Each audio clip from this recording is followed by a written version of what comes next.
All right, great. So welcome, August 3rd, sort of OpenOps AI MindMeld.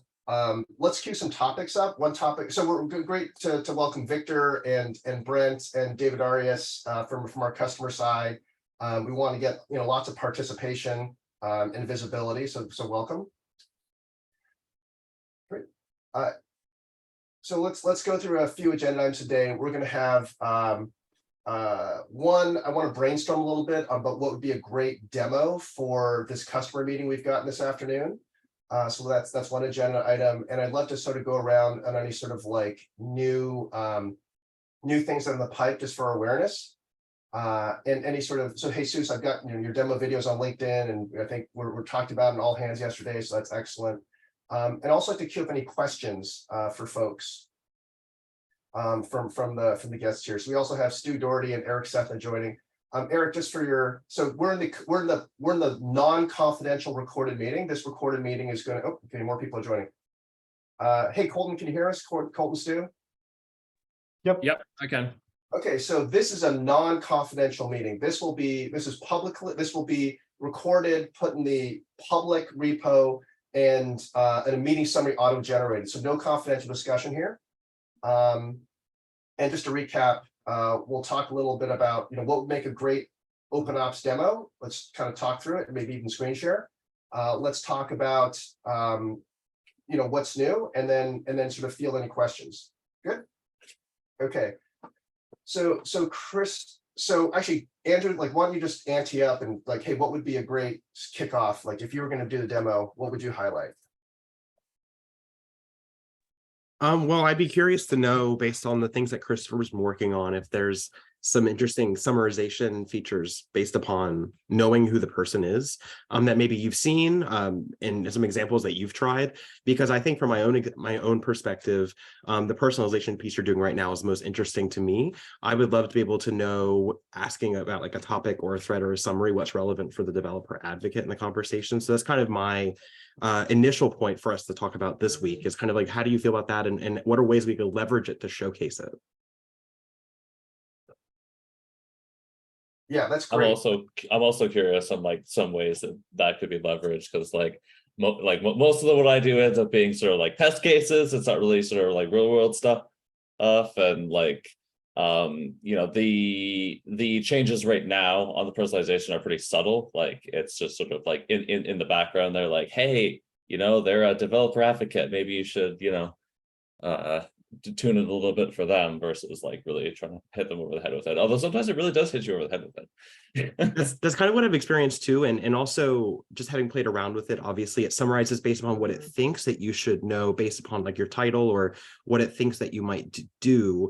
I'm wondering if, because you're also doing stuff where it can pull information from GitHub, and so I'm wondering if maybe there's an opportunity for us to kind of combine these two pieces of sheet metal, these two building blocks, into having the AI able to understand what you're doing on GitHub, or something that maybe you participated in on GitHub, and then have a way, and using GitHub as the opportunity to test the personalization with something a little more concrete. So maybe we get notifications about issues and things you're tagged in, but instead of just telling you about it, it also takes a stab at maybe summarizing for you if there's a next step it thinks you should do, if it thinks that you should be doing something specific. I think that might be a cool opportunity to kind of double click into the personalization options. Yep, I'm with you. Yeah. So for the so I think just for the team, personalization is a big differentiator for us. There's elastic band of knowledge we got to kind of pull. There's basic AI stuff that we've been doing for a while, and personalization is the frontier, which is like, how do I get a meeting summary that's going to be just about us? So let's do a couple of like basic ones before we go into the let's do a couple basic ones first. So I'll just demo this for the people that are new here. This is a heartbeat channel. It's all these GitHub tickets, right? And what I can do, actually, let me try to make this a square. Okay, great. Okay. I'll see if we can actually double dip here and clip out, this demo that I'm going to do and put it public. All right, so welcome. This is OpenOps. This is a non-confidential, sort of all public information Mattermost instance, and we're going to show off some of the AI features. So all I have to do is at AI, it can ask a question. So I'm in a heartbeat channel. It's got lots of GitHub issues. I'm going to say, hey, AI, please summarize the last 30 posts in 3 bullet points. So I'm asking the AI to go and read through all these GitHub tickets and give me a summary. And this is sort of just, you know, core generative AI use case. And you can imagine the future scenarios for this, which is like before I join the channel, it can auto run this and tell me like, hey, this is what you should expect if you decide to go reading this channel. And this summary, this is like 30 GitHub, you know, pull requests. I'm asking for 3 bullet points. It's, you know, it's writing a summary, and we have something that now that it has analyzed those 30 bullet points, or there's 30 pull requests, I can actually ask the bot questions in the context of what's being shared back, right? So it's loaded into its memory, these 30 tickets. So I'm just like, okay, great. AI, so thank you. It's, you know, if I'm going to read through this, there's been a lot of activity regarding the Mattermost plugin. It's got a number of sort of text and UI changes. It looks like, you know, the desktop app had some issues. You know, there's in that 3 bullet points, it's kind of gave a summary. Now I'm going to say, hey, what is the what seems like the easiest issue to solve? So it's like, hey, I might be looking for a ticket that's I just want to do a quick win. I want to contribute, and, you know, I want to find something that's kind of easy. Let's see. Oh, that might be a stumper. Oh, here we go. Fix typos. Okay, great. It found me a pull request to fix typos, right? So that's pretty good. Okay. Okay, AI. What's the most difficult? What seems like the most difficult issue to solve?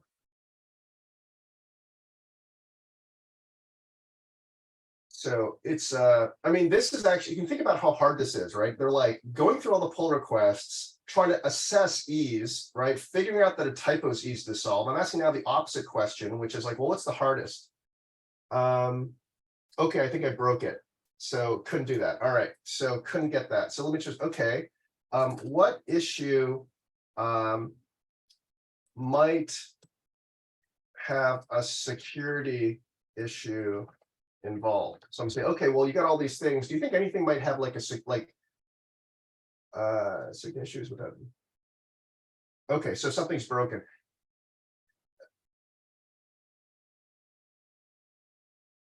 Okay, so there's something that broke.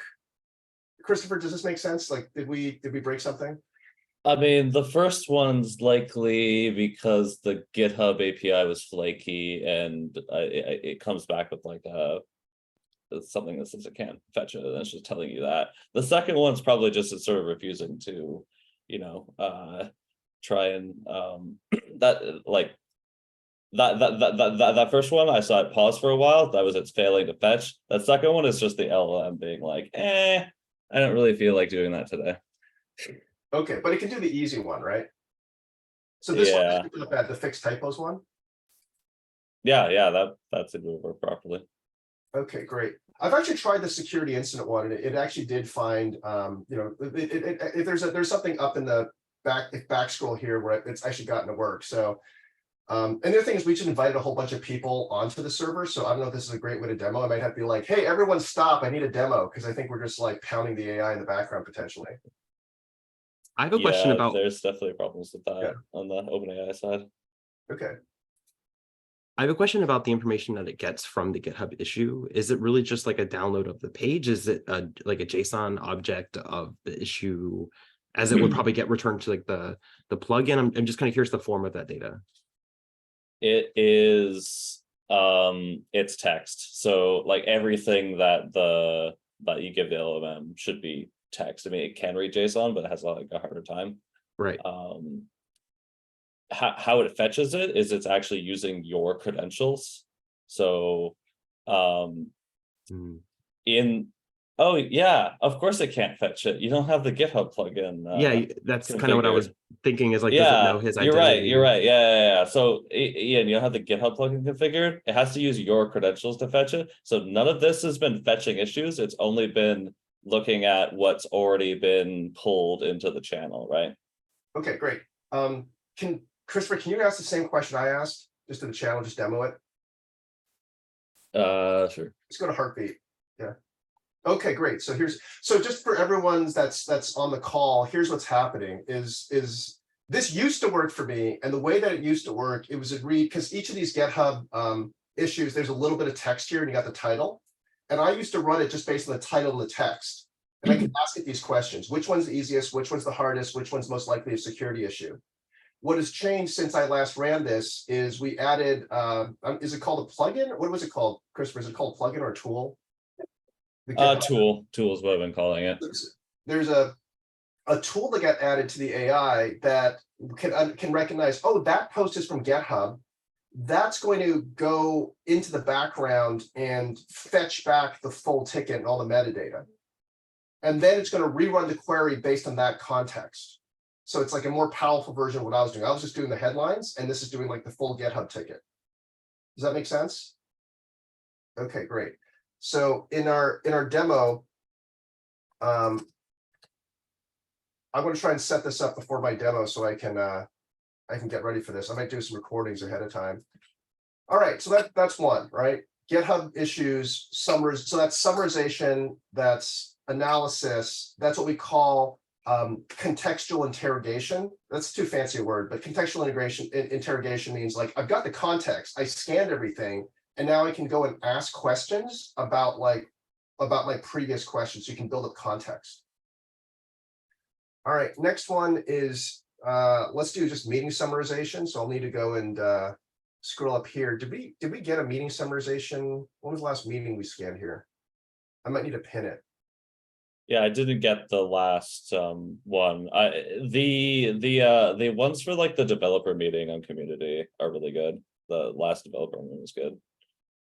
Can we create a shared channel there? How easy is to create shared channels once we set it up? Is that like, let's do it while we're on the call, or is that like this will take like... Yeah, I would screw shared channels live. No, okay. Okay, Andrew, while I'm demoing here, can you just search the town square and pin the a good meeting summarization to the channel, and then I'll just use that in the demo? Yeah, I'll look. Okay, great. The other thing, just for folks that are okay, so I think the three things I'll demo is, hey, here's a meeting summarization, here's a GitHub issue analysis, of all the data pouring in. I need one more demo, like Jesus or Christopher, any sort of one more demo, what would look good? Because I'm completely biased because I'm working on the new editor AI integration. I think that's another cool part of the AI plugin that is generating new stuff. Like when you see all these demos about Photoshop generating parts of the images and all that stuff, for me, it's kind of the same sensation here, that you are generating, you are building your text, you are modifying things, rewrite this in this other format, all that stuff. We don't have that in the plugin yet. We have that as a video demo. So if you are okay with that, you can say, hey, and this is what is coming. Take the video demo of that. I can share that with you. I think that's an interesting part, but yeah, only that is not that interesting. I think the summarization is amazing. And yeah, I don't know. Yeah, I that's what I think we can add there. Okay, that's cool. Let me try some of these. Let me just try some of these other features for just the new folks to see. I want to do the where's the one where I auto emoji react? It's in the square menu thing. Yeah. What's the difference between the square menu and the ... menu? The square menu is where we put plugin stuff, and the ... menu is where we put built-in things. Okay, so for an end user, like, there's no difference. No, That's So we're never made much surfacing- sense to me. But we are moving out all the AI stuff into its own menu to get around that. Yeah, it should just be a sub-menu. It should be here and like you should, well, I mean, I don't know. I'll leave to the UI people. Matt Birch should be part of this. Can we should add Matt Birch to this. All right, so for team, here's a couple of, you can run this in your own time. React for me, it'll do an analysis of what the person's saying and push out an emoji reaction. Summarize thread, pretty obvious. This is for a thread. The channel summarization is new. The thread summarization's been there a while. And then summarize meeting audio. If you drop in, I think an MP4 or an MPA, we can do it'll just, you press this, it'll go and give you a summarization. And Christopher, is that summarization automatic by default personalized? No, it's generic. So Okay. that one will be personalized because it's meant for like everyone to view at the moment, right? We have to figure out some UI for like if we wanted to have personalized meeting summaries. Okay, great. So so it's like, oh, thumbs up, awesome, right? That makes sense. Let's try Victor's here. React for me. It likes the thinking face. It chooses that a lot. Like any question, it's just like, oh. No, but I'm not getting it. It's not adding one. So I think there's a bug. And actually, just a moment ago, Ian, actually, I just did that React for me on that post that I did, which is what prompted a little thinking guy. Yeah, but I think it's only adding one. Like, see, when I do it, I don't get an additional one. Like if I do this, I'll get an additional one, right? Well, it's still reacting as the bot, right? It reacts as the bot, so it doesn't work twice. It won't react again because you can only have one reaction per user as reacting as the bot. And you can't unreact as the bot either. Once it reacts, it's there. Yeah, it's not the best feature. It's not the best feature. It's more of a silly thing. I think we should allow you to react in your behalf or something like that, because now it's silly. Yeah. Well, It's good as it was good as a building block to show that it understood sentiment. Maybe there's ways that we could kind of further use it in other things, and instead of maybe being a standalone tool people use. Wait, can I not react to my own post? Sorry, I don't mean to be debugging this stuff in front of like live debug. No, it should react to your own post. There you go. All right, so then I've actually done this before by accident. So if there's a word love, like you put this like workplace inappropriate emoji. Does that make sense? Like, we should probably have a filter on that. But this happened to me before. I reacted to someone who used the word love and I put a reaction on there and I just realized, hey, this is inappropriate. So this is what I did. I did like AI, please draft a policy on appropriate emoji usage in the workplace. Right. This is a demo. I mean, I don't know if we want to use this demo. This might not be. I'll have to check with HR probably, but it did a really good job of writing a policy on emoji usage. I'll let this kind of run. And the other thing that I did afterwards is it didn't. So the demo is basically, oops, I auto reacted. It's got a heart. Now I've got a policy, but the policy didn't include like love and hearts. So then I actually had it update the policy to include that. So that's a demo we can do a little bit later. Okay, so then I think that's the third demo, which is, I think we might even start with that, which is, it would be cool to be able to develop a policy for a thing that the AI does, and then as an administrator or a manager for the plugin, prescribe that policy back to it. And that could be part of its prompting. And now it knows every time it reacts, it needs to follow these specific rules in this instance. Yeah, that's totally right. Overuse, appropriateness. Okay, that's like update to explicitly discuss workplace harassment with While that happens, David, as I see your question there, I'm assuming you mean like having it generate and execute its own code. No, I haven't been working on that. I mean, security is having an aneurysm already. So no, I meant just like being able to upload documents and then query it, like have an analysis of like a spreadsheet, like a data set of some sort, and start asking questions. Yeah, that's definitely on the list. Like that'd be great. Of like attachments and stuff. Yeah, attachment interrogation would be really cool to showcase. Yeah. Actually, it's just kind of. Yeah, go ahead, Jesus. We have content extraction from attachments, so we already have at least we use content extraction for indexing the documents, So we can Do we? use the same. Yeah, we index the Hold on, documents just by before we do content. that, no documents on this server, right? This server is public, so just don't do it on this server if anyone's playing with it. Go use the community server. Do not put it in Corpus. Okay, that's like PSA. All right, thank you. So Jesus, apologize. What I mean is we are doing document extraction for the content, and we search and we index that in Elasticsearch, and we allow you to search by content the files. So if I recall correctly, we end up merging that. Is So- that on the Elastic side or on our side? Because like the Uh, problem is it's really hard to do that in Go. So I didn't do it immediately. we extract the content in Go in our side, and we send the Sweet. content to Elasticsearch. So the document extraction not always work 100%, as you said, is not super easy, but it's working. And for that documents that it works, you can take that text and add to the Take the corpus. LLM, yeah, sounds good. Yeah, I'll have a look at that. Putting that on my list.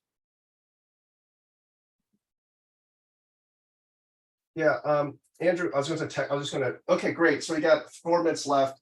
I'll open to questions in a sec. I just need a little bit of help. Andrew, can you take the previous meeting recordings, throw them in the AI Exchange shared channel and do the summary? I'll demo off of that. And it'll also push, all the stuff that we're doing into the community. So community can actually watch our videos and read the meeting summary. Christopher, so Andrew, please do the historical. Christopher, when you do the meeting summary from this, please put it in the shared channel for AI Exchange and same thing.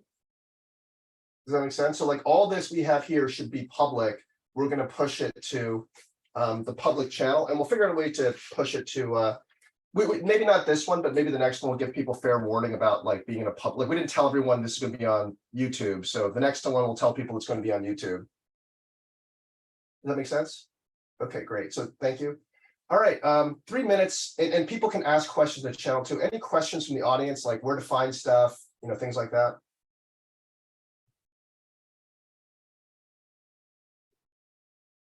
Nothing immediate on my side.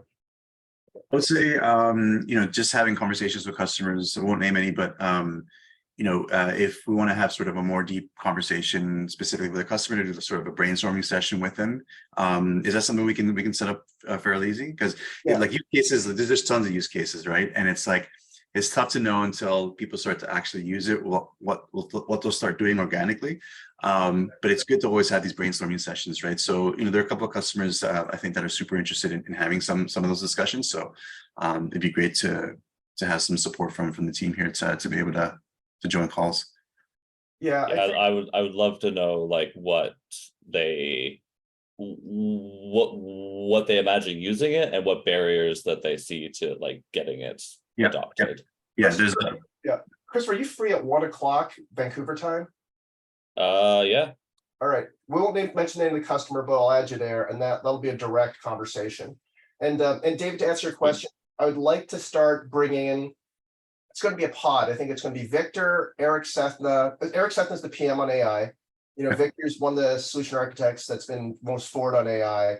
And then me and Christopher for now, right? Until we can do the full mind meld over. So like, Christopher and I will probably lead the conversation initially. And then I think we want Victor and Eric to kind of take that over time. And take over the demo. So I think that like, see one, do one, teach one. Okay, great. Perfect. All right. So everyone's welcome to watch the videos, to join this meeting, ask questions, throw it in the channel. If you watch the previous meetings, you can get a sense of like how this all came up. We really need to, and maybe on the backlog, we need to think about some sort of education material here, because like we all learn this stuff over like months, right? And everyone's coming in and it's like this very steep learning curve. Like once you're there, it's none of this stuff is hard. It just takes time to understand all different pieces. What's an LLM? What's an embedding? What's a vector database? How do you fine tuning training sets? None of this is hard. You can probably learn it all in an hour. We just have to go teach it. So yeah, Victor, you're off mute.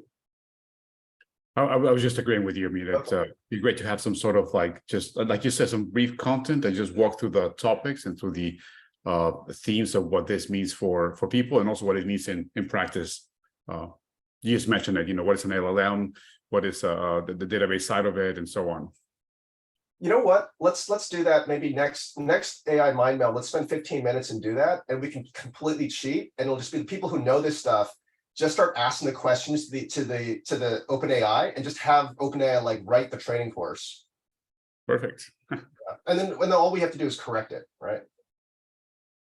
All right. Thank you all. So excited to see you next time. Take care. Thanks. Bye. Thank you.